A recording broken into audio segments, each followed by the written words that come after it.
And now you have concerns about the possibility that some of the new elected representatives in the House might have been live tweeting the location of the speaker, or might be philosophically aligned with those who attacked, and certainly seem to be, at least as much as Trump, inspiring the activity that happened on Wednesday.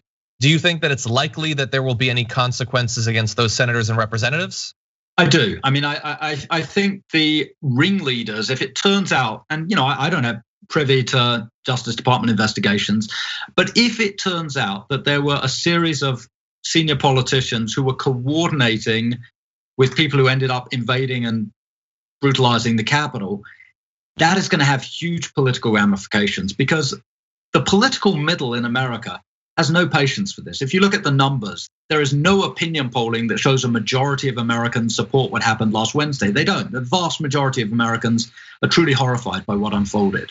So if it turns out that you can actually directly link some of these conspirators to people inside Congress, there's going to be tremendous pressure to censor them, at the very least, censure them. But probably there's going to be pressure to remove some of the more extreme elements from Congress. So Hawley's a case in point. I mean, look, there's that infamous photo of Hawley going to the protesters shortly before they marched to the Capitol and raising his fist in solidarity with them.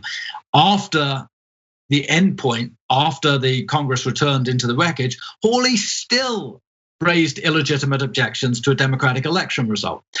There's certainly allegations that several members of Congress coordinated with, even gave advanced tours of background areas of Congress to these fanatics who would then invade Congress and use their knowledge of where different offices were to try and find people to hunt them down.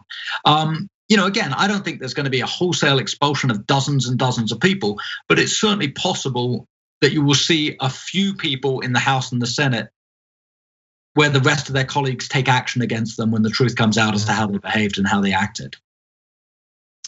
It'll be very interesting to see. And also interesting to see, it's one thing for Republican leadership to try to move on from Trump, but the people who are so much like Trump in some ways, they're now in elected office as well, and others are trying to pattern themselves after him.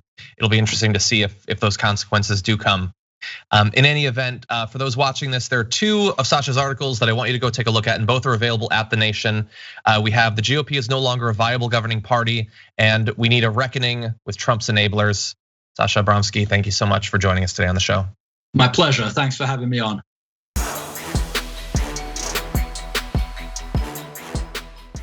Check out the Damage Report podcast each day, wherever you get your podcasts, whether Pocket Casts or Stitcher or iTunes. You can join me as I give you the news and stories you want, with a range of co-hosts and interview guests jumping in on the fun each day. Again, that's the Damage Report, wherever you get your podcasts. And if you get them at iTunes, don't forget to rate and review. Sometimes I'll read them live on the show.